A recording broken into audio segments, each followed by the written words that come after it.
On the Ledge is proud to be supported by True Leaf Market, suppliers of superb seed since 1974.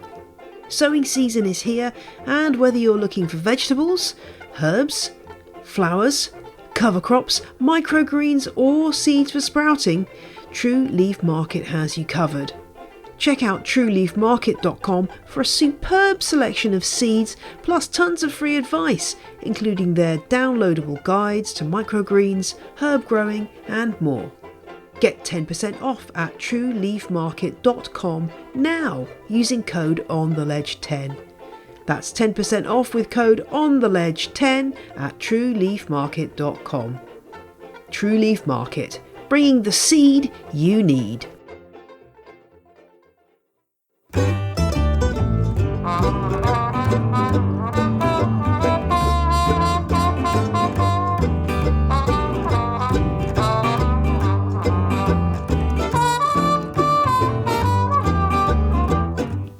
Hello and welcome to a podcast that is 6 years old. Gosh, I feel ancient.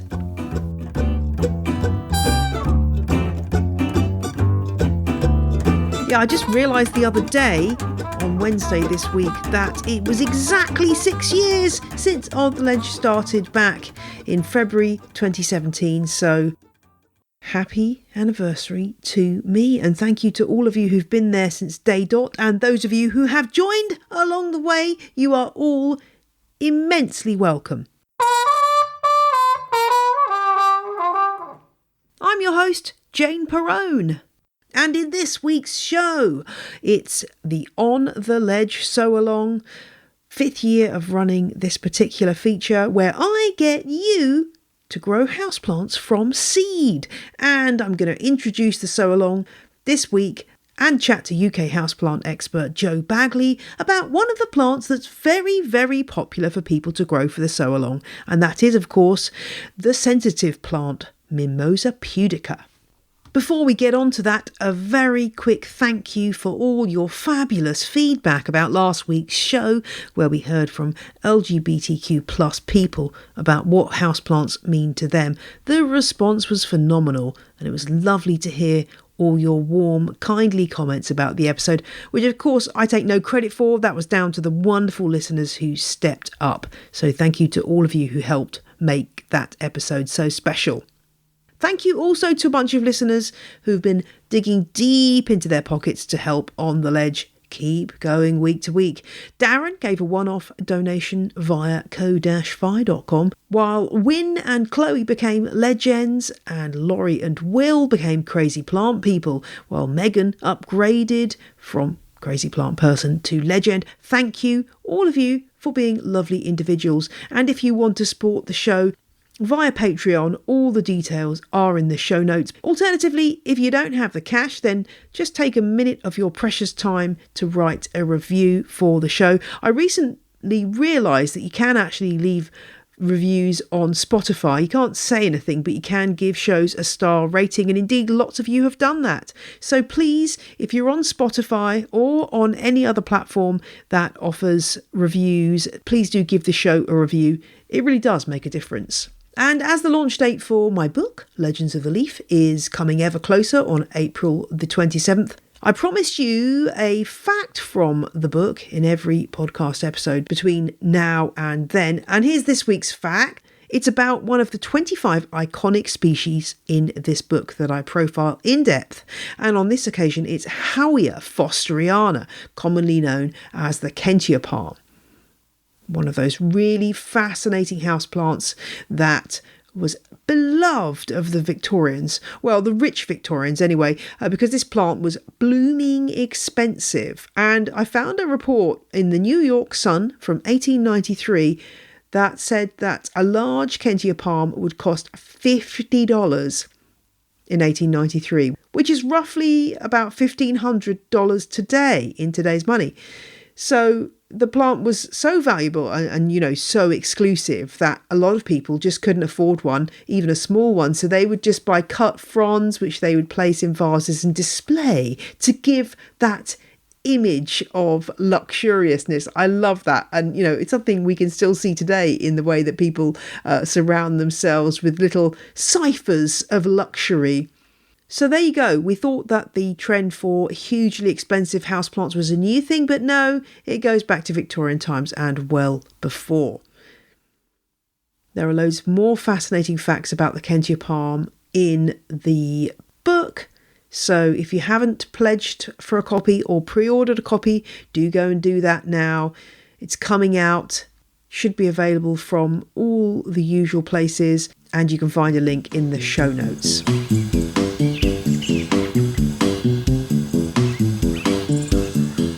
To the meat and drink of today's show, which is the On the Ledge Sowalong, as I've already said. Now, if you haven't been around these parts very long, you may be wondering what on earth I'm talking about. Well, being the thrifty sort, and also the kind of person who likes to be as sustainable as possible with my houseplants, I love growing houseplants from seed.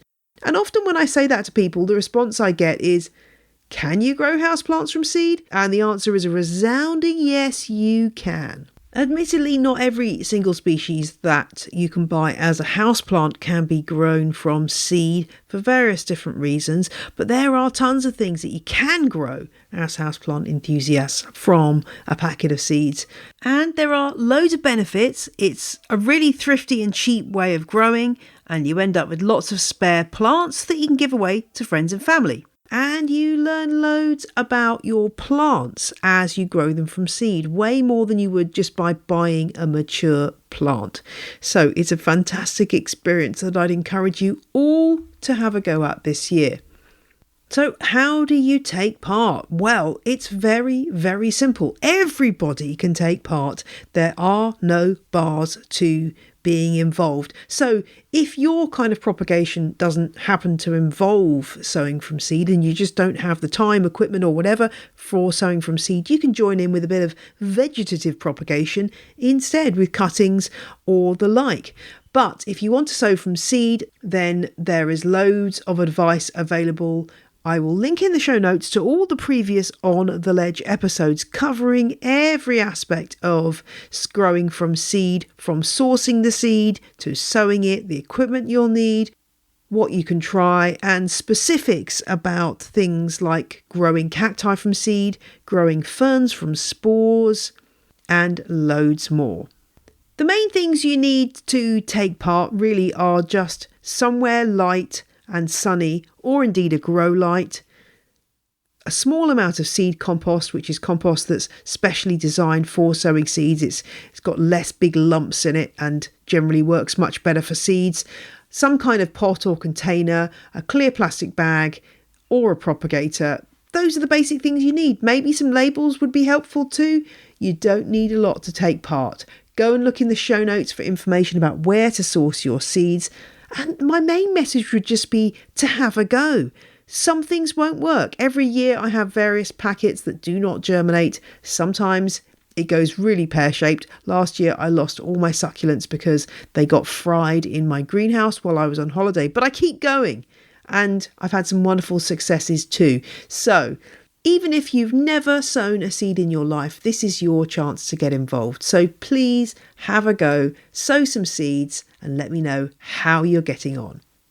Probably if I was trying to work out a top 5 of types of seeds sown, it would run roughly along the lines of cacti and succulents at number 1, maybe the Swiss cheese plant, Monstra deliciosa, at number 2, maybe Coleus, the brightly coloured indoor-outdoor plant, cheap as chips and delightful, at number 3. And I think maybe at number 4 would be the plant we're going to talk about today, Mimosa pudica, the sensitive plant. So a bit later on, we're going to hear from Joe Bagley, who is an expert at growing this plant from seed and has loads of info to impart about how to do that if you fancy giving it a try. So practicality-wise, at this stage of the game, the thing to do is to get hold of your seed if you haven't done so already and get ready for sowing in the next few weeks. If you are on social media, then anything you do regarding the sow along, please post about it and add the hashtag OTL sowalong, then I will be alerted here in my plant cave on the Ledge Towers, and I will do regular roundups of what everyone's getting up to with the sowalong so you can feel involved. If you're not on social media, that's fine. Just drop me an email to ontheledgepodcast@gmail.com. Equally, if you've got questions regarding seed sowing, chuck them my way. So start in the next few weeks as you have time and materials available. Start using that hashtag OTL sowalong. If you're on the Facebook group Houseplant Fans of On the Ledge, there'll definitely be posts on there for the sowalong, and you can look back at what other people are doing. It's a wonderful, friendly group. Please go and join if you happen to be on Facebook. You can also post about the OTL sowalong in my regular Twitter chat, Houseplant Hour, which happens every Tuesday at 9 p.m. UK time. That's 4 p.m. Eastern time. So if neither of those are your time zones, you're going to have to do a bit of Googling and work out when it is where you are. But it's an enormously fun Twitter chat, relaxed, fun, informative, and I'd love you to take part if you happen to be on Twitter. I should also say, what would be number 5? I haven't thought about this. What would be the top? What would be number 5 on the list of things people sow? Oh gosh, I'm going to have to think now.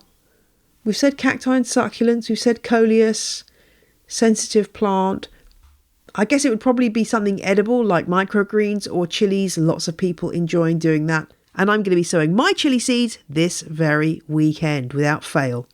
If I haven't sown them by next week, tell me off, please do, because I need the motivation. So that's a basic outline of the On the Ledge sowalong. As I say, if you're new, go and look at those show notes and listen to other episodes from the past.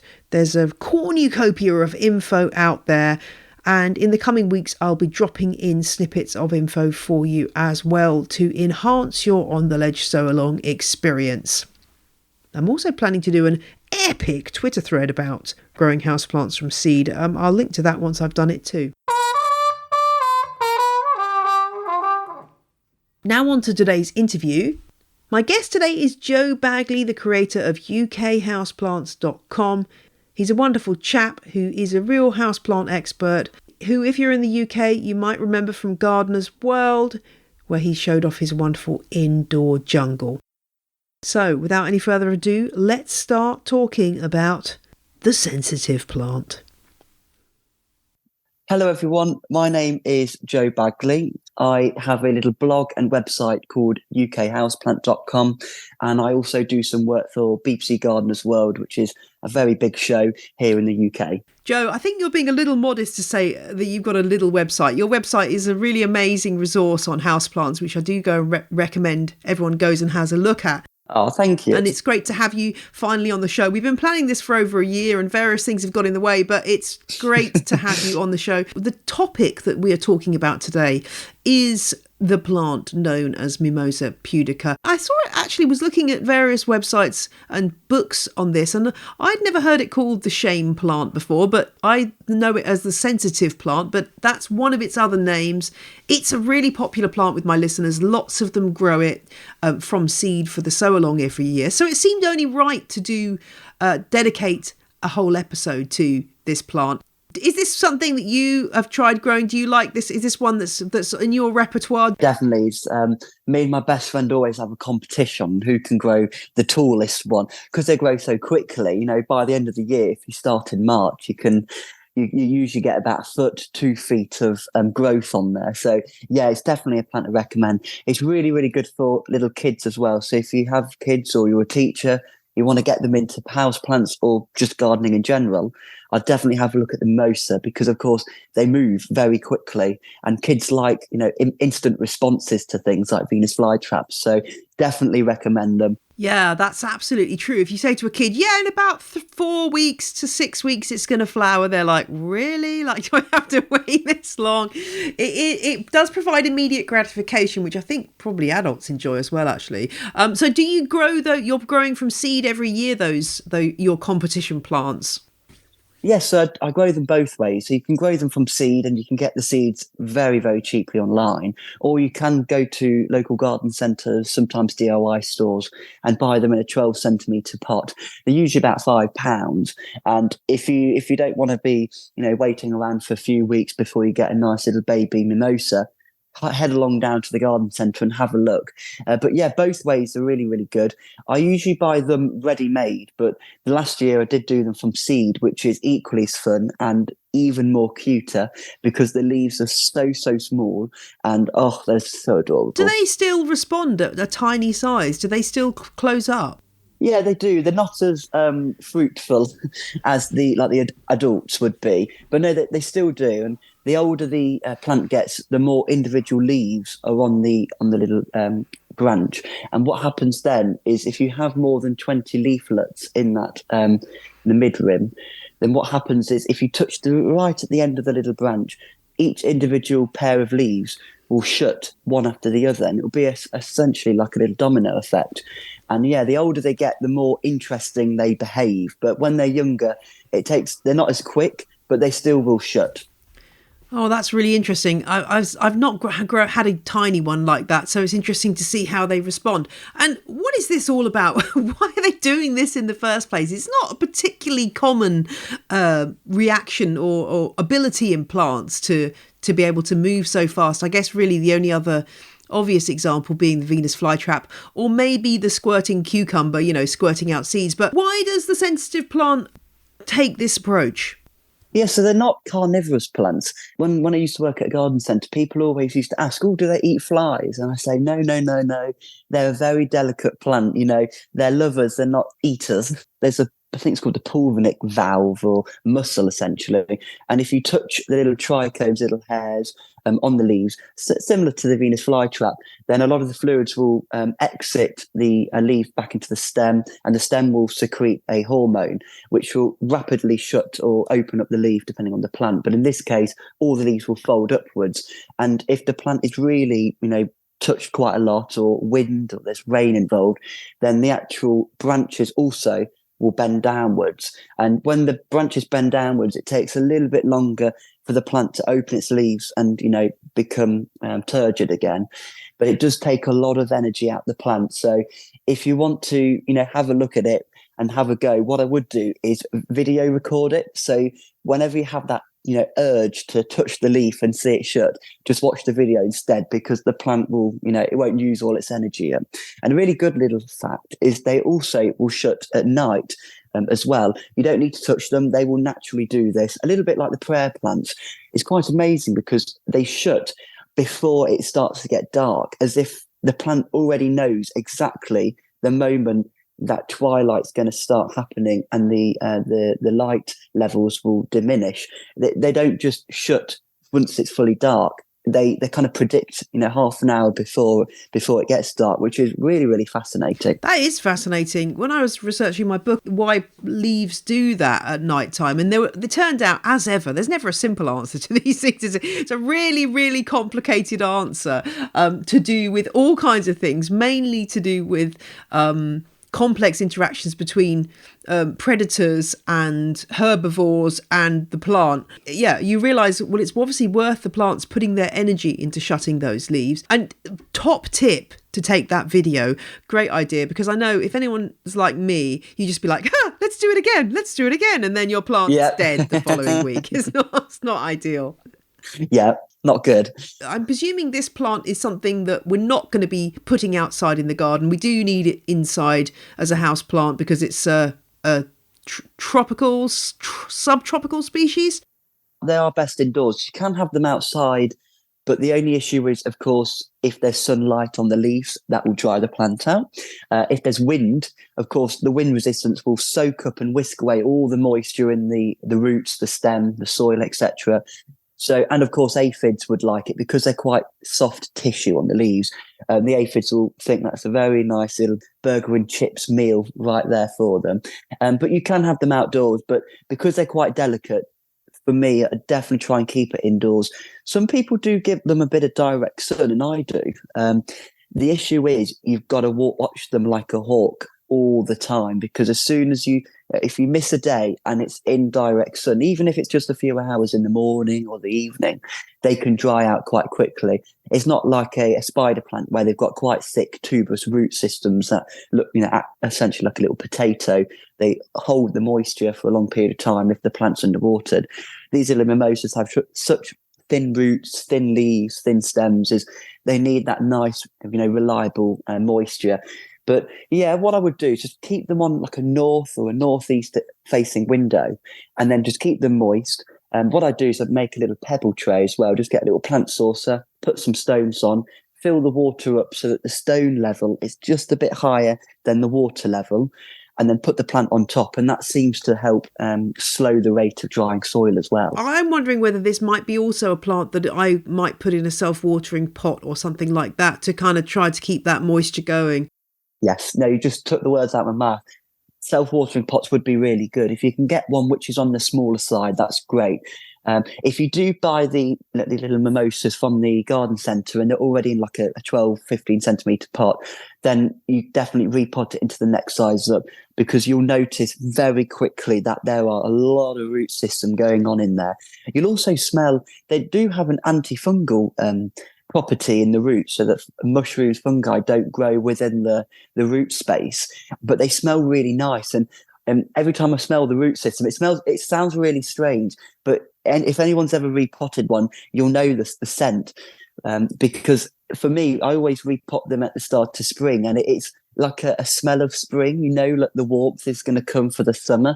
But yes, definitely repot it if you've got a little 12 centimetre pot bought specimen. If you've got little seedlings, just try and space them out and then pop them in a self-watering pot.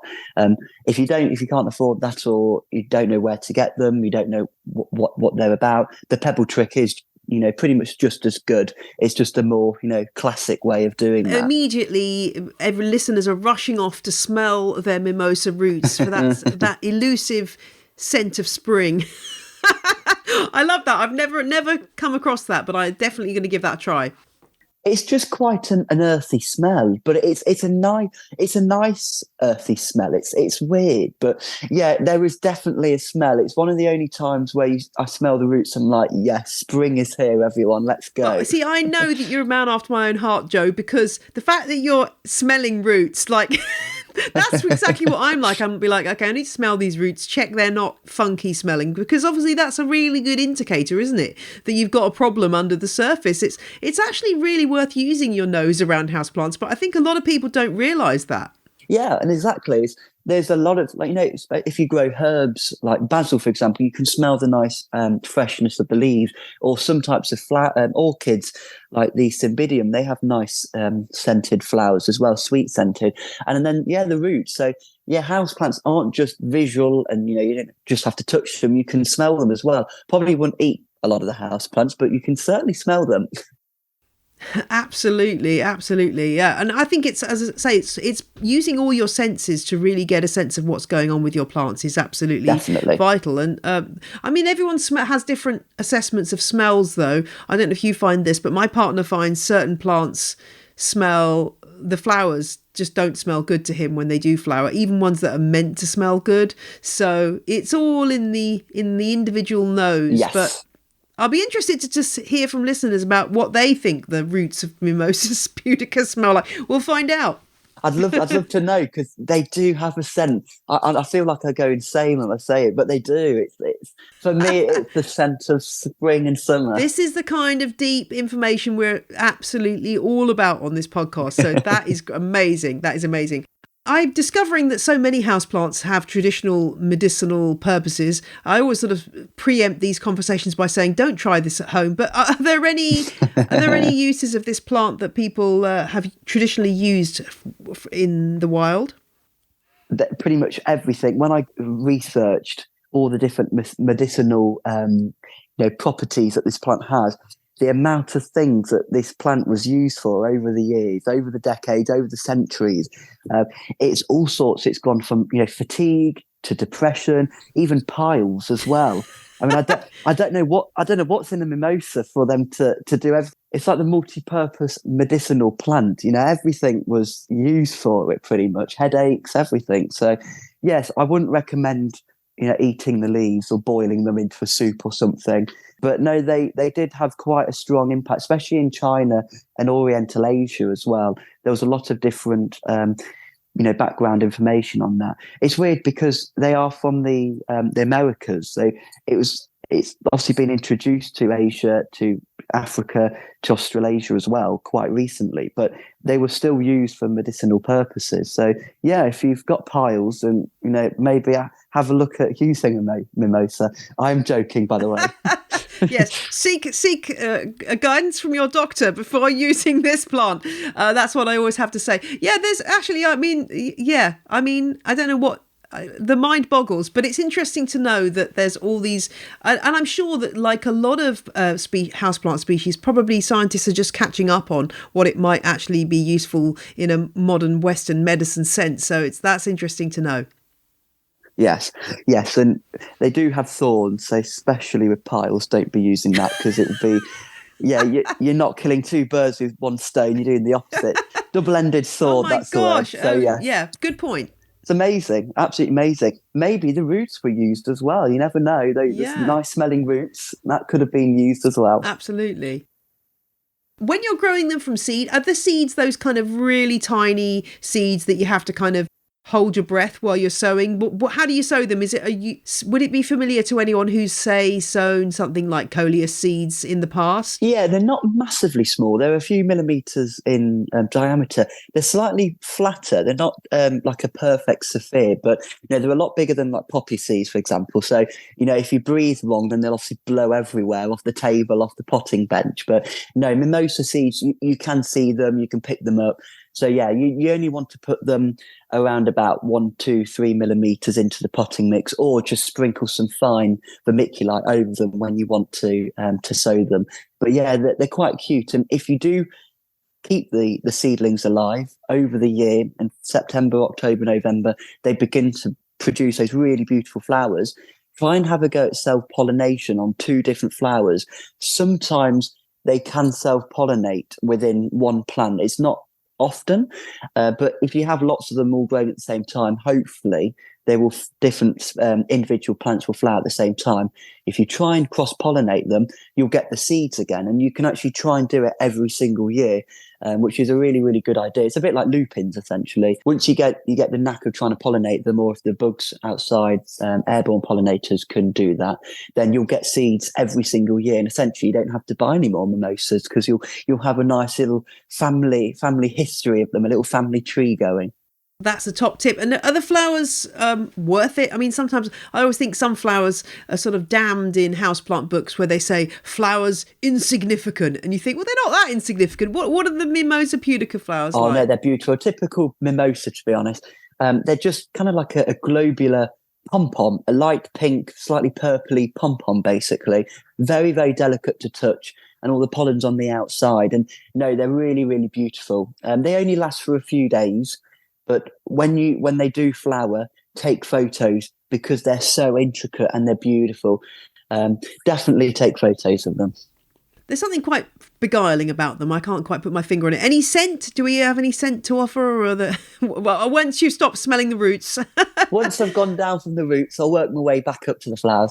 I can't remember them ever really making any nice smells. But if you do touch them, you'll get the little, the yellowy cream-coloured pollen on your fingers.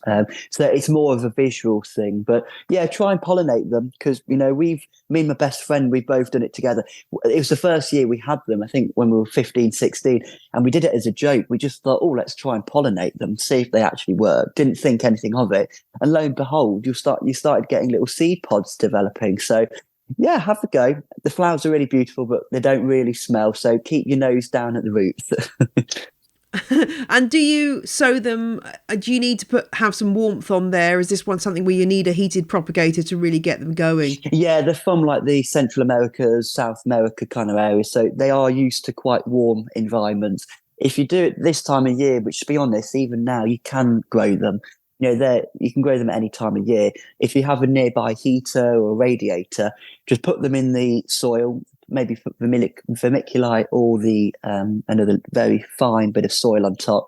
Put some cling film or a lid over it so they don't, evaporate the moisture really quickly, and keep it near the radiator because it's a good little side, side heat source. Instead of getting a little heat mat, which costs money to run, just use the radiator. But yeah, a little bit of moisture is great, but not anything colder than about 16 Celsius, which, if my conversion is right, it's about 59, 61 Fahrenheit, if I remember rightly. I'm not very good. Around that kind of area. But yeah, not too cold because they can you can get fungus growing, and the soil just doesn't perform well in cold environments when it's wet. You're absolutely right. A bit of heat is helpful, but if you can keep the costs down in this day and age, yeah, we're all grateful for not having to run any more things. Exactly, yeah. So radiators are the new propagators, I think. Yeah, absolutely. I can definitely see that taking off. Once you've got them going, presumably then you need to kind of prick them out into separate pots once they get to a few centimetres. Yeah, I wouldn't essentially put them in like individual plant pots. I do find they do tend to work better together. But of course, there is like a limit of how many you can get in one pot. The ones that people grow in the nurseries for, British garden centres, at least in Britain. I'm not sure about Europe or the rest of the world, but they do grow quite a lot in one pot. Sometimes a little bit too many because they all fight over the moisture, as I said at the start. But no, if you get like a 12 or 15 centimetre pot, then you can definitely get 10 in each one. And also when you are sowing them, give them a bit of space, a little bit of breathing room, and that's really, really good. But yeah, pricking is quite fun because the root systems are very delicate. And of course, they are young. And if you touch the leaves, they will fold. That uses the energy. So you may lose a few because of how delicate they are and the energy loss. But you can try that, or what I sometimes do is, if you've got like a little seed tray, but then you can get another seed tray which is deeper, essentially just repot the entire seed tray, which is quite thin at that point, a few centimeters in depth, into a wide, deeper pot with some fresh soil at the bottom. And that's a really good way, especially with mosas, where you don't, you can eliminate transplant shock. It's always a risk when you're dealing with seedlings, isn't it, that you can just mess it's easy to mess things up. Oh, I've been there, done that on that front. Yes. And that's the trouble with growing things from seed, is that you can do really well all the way along, and then one silly mistake or forgetting about them for a couple of days and it's all over. But then again, a packet of mimosa seeds, it's not a great deal of money, so you can always try again. These are quite short-lived plants, I think. In a way, a good idea, as you say, to self-pollinate them and get some more seeds, because probably a mature plant might get to, say, 12, 18 months before it decides to kind of keel over. Yes, they don't last massively long. Not, the Oxalis triangularis. They have the lovely colour of the leaves, and the leaves fold up at night, open in the day. They can last years and years. You can propagate them. But the thing with the mimosas is they are pretty much just an annual. But me and my best friend have got one which survived for 2 years once. The little trick is, once they get to about a foot and a half, they're not that big, a foot and a half, then what we did was we quite literally decapitated it by half, took the top half of the growth off, and left just a few clusters of leaves, which was really, really good. And then that just forced some new energy, some new branches to come out, and it did actually last 2 years. It's weird because when you cut the stem in half, the new leaves that come out, they tend to be a lot smaller. It's because I find it really weird. So they go from being very small as they're a little seedling or babies. The leaves get bigger and bigger, and then they'll get a big cluster of leaves on one per branch, and the leaves go small again. But when you cut them down, they keep with that small, attire to them, and the leaves tend to be a bit thicker. I don't know whether it was just my individual one that we pruned back, but the leaves and the plant seem to be essentially more mature. Like it was like, okay, Joe's forgot to water me again, I'm not going to dehydrate as quickly this time, I'm going to deal with neglect better. But they tend to be better behaved, if that's the right word, after the second year. So yeah, I'd say that the limit is 18 months, maybe 24 months if you really know what to do with the plants, but they are more of an annual thing. I bet there's going to be some listener go, well, actually, Yeah. I do have a metre tall mimosa Yeah. pudica. There's always somebody out there who's gonna prove us wrong. But you're absolutely right. Probably it would be impressive to get one that lasts that long and reaches a metre tall. I don't know how tall they grow in nature. I imagine they're more sort of scrambling plants anyway. They're not going to be like getting to any great height. No, they do grow. I think ours, mine and Megan's. I'm trying to think how long. I do have a photo. I'll send a photo to you if you want of it. I'd say it must have been about 60, 70 centimeters, but they're amazing when they're that tall. They're really amazing. The thing is, it's quite poignant to remember that pot of the plant. And I repot it in the next size up, but there was about 20 in there. And by the time that little mimosa was about 70 centimeters in height, there was only 3 in the pot. So you can see how many do die off because of essentially the fight to light and the Darwinian theory of only the strong survive essentially. But yeah, no, they're beautiful when they're quite tall. They are absolutely stunning.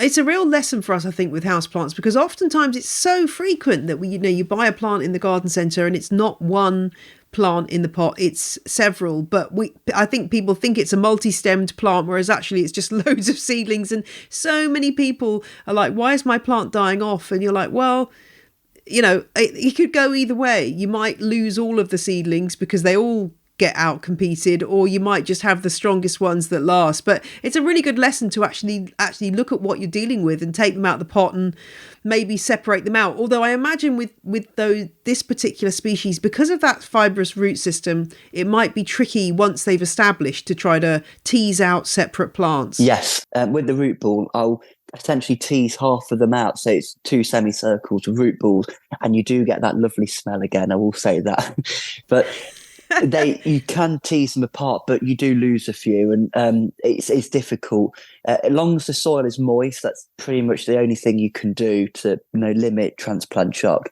But try and split them is good, or get them from seeds, give them a bit of room to grow each individual one. Job's a good one. Sounds great. Well, I know lots of listeners have already given this plant a try, but hopefully we've inspired a few more to crack on with the On the Ledge sow along this year and sow some mimosa seeds. Any other house plants that you like growing from seed? I like doing the coleus is really good because the colours, if you get really nice deep purples, that's a really good one. And then also I'm going to try this year. My air plant is with child. It's pregnant at the moment with seed pods. Oh, we haven't got the seed pods to open up yet, but we are getting there. So I'm hopefully, fingers crossed. I don't know how long it will take. Maybe a few more months. I've had it for 2 months and it hasn't done anything. Is grow little air plants from seed.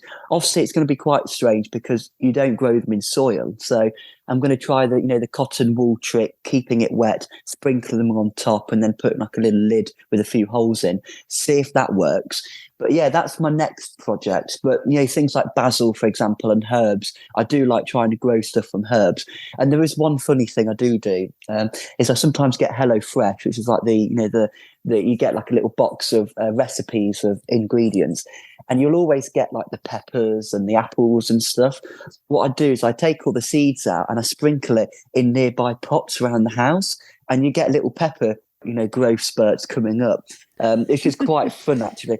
I find they grow better in other plant pots than they do in their own pots, That's really interesting. I wonder what's going on there. I know. I don't know whether it's me or whether they just like growing with friends, new mature friends or what. But I've always found it difficult to grow certain things in normal seed trays, but sprinkle them in, almost carelessly in random plant pots around the house. They come up like, the life of Riley. Well, there you go. I'm going to give that a try this year. I've saved a few chilies from the chilies I had last year, which I didn't actually grow from seed. I had some, those were ones I bought from an allotment that was doing a big plants seedling sale, but I've saved them and I'm thinking, yeah, I'm going to do, but that's actually a really good tip. That sounds like my kind of tip. Less work, yeah, and better results. I like the sound of that. And the good thing is it saves more space, so you can get more mature houseplants. So it leafs up, greens yes. your house up even more, which I've had to do now, starting to put plants into the same pot because I don't have any more room. I seem to remember that, you have a lot of houseplants. Do you count, or are you kind of like me, a bit of a non-counter when it comes to, you just don't need to know exactly how many you've got? No, I haven't counted in almost 3 years, and I'm a bit scared, to be honest.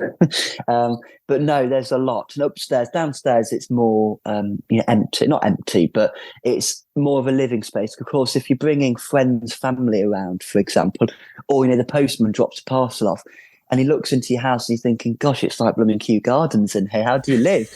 Then, yeah, downstairs is, that's where you entertain. But upstairs, walking through rooms, you have to walk through branches.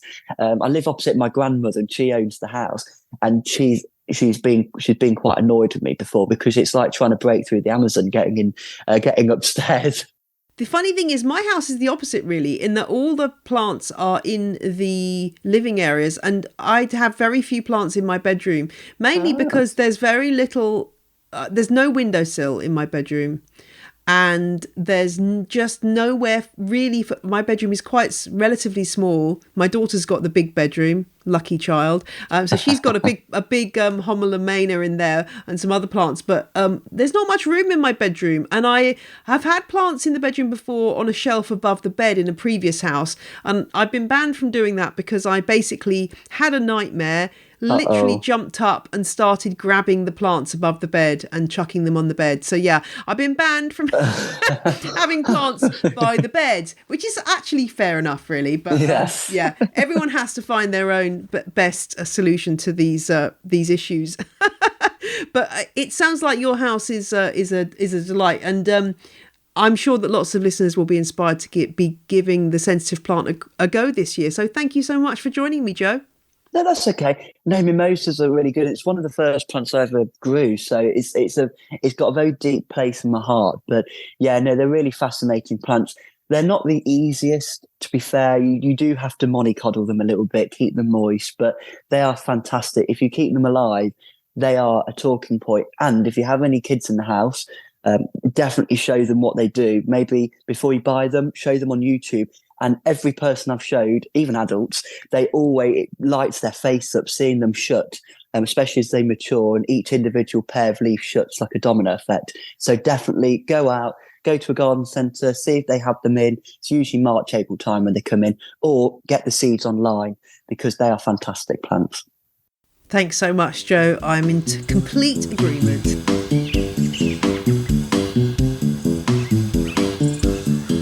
Thanks so much to Joe. And remember, do start using the hashtag OTL sowalong and sending me pictures of what you're doing and what you're getting up to. There will be more sowalong episodes in the pipeline just for you.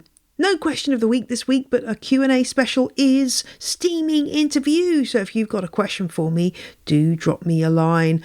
I need your questions for the Q&A special, so drop me a line to ontheledgepodcast@gmail.com with lots of info about your plant. Pictures are also really helpful, and I'll do my damnedest to try to include your question and provide you with all the answers you need. And if you're a patron at the legend or superfan level, this very Sunday, March the 4th, 2023, I'm doing a Repot with Me session on Zoom at 4 o'clock UK time. Please join me if you can for repotting chat, tips and suggestions. If you can't make it in person, then I will put the recording up on Patreon for those tiers. One of the many benefits of becoming a patron of the show.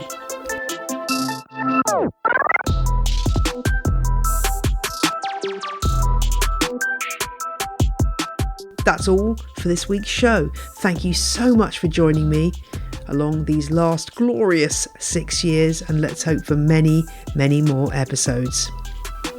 Have a fantastic week, and fear not, I'll be back next Friday just for you. Bye!